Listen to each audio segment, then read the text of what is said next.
So this is 40B, and we're looking at these important dates in the Middle Ages. So you already have these that I'm listing now. We want to add 1337 to 1453. So the bubonic plague kind of impacts the Hundred Years' War. You can see it's during it. The Hundred Years' War between England and France. What I want you to know is the general time period, that it's mid-1400s, and I want you to know that the Lancasters win. Tudor dynasty begins. Then in 1492, we have the Reconquista of Spain, trying to win Spain back for the Lord. And that's it for Middle Ages in the West. So now we're going to begin talking about the Mongol Empire.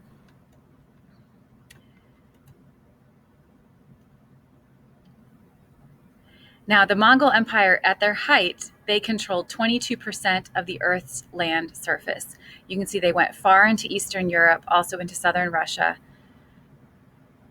the majority of China, the Middle East. They controlled a lot of territory. So how did they rise? The first note is that, number one, the Mongol peoples are nomadic pastoralists who are horsemen, and they take pride in their independence.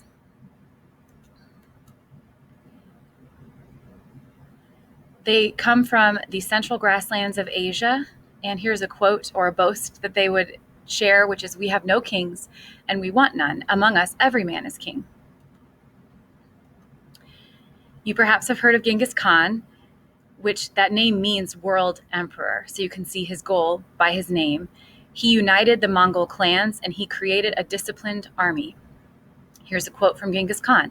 "Heaven has appointed me to rule all the nations, for hitherto there has been no order upon the steppes." So basically he's bringing order to those steppes, northern China, Tibet up there, Mongolia.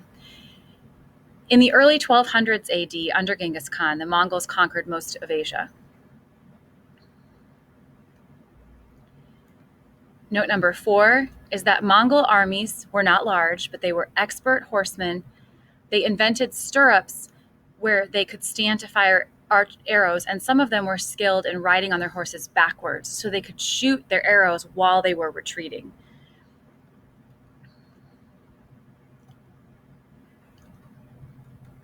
Note number 5 is that the Mongol peoples embraced military technology of the conquered people.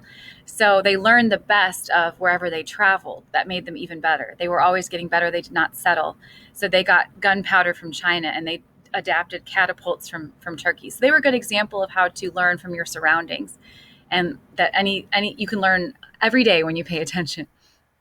Note number 6 is that they expanded west and they conquered Eastern Europe. Note number 7, in the late 1300s AD, Tamerlane conquered Persia and Mesopotamia. Now, the Mongol peoples destroyed Baghdad, which ended the Abbasid dynasty, but many Mongols converted to Islam. This is Kublai Khan. 1279 AD, he establishes a Mongol dynasty in China called the Yuan dynasty. And a quote from Kublai Khan: "There is a restaurant near here that my husband and I really enjoy called Kublai Khan, which is a Mongolian stir fry." Kublai Khan's quote: "Heaven grew weary of the excessive pride of China. I am from the barbaric north. Like, I'm here to teach China a lesson."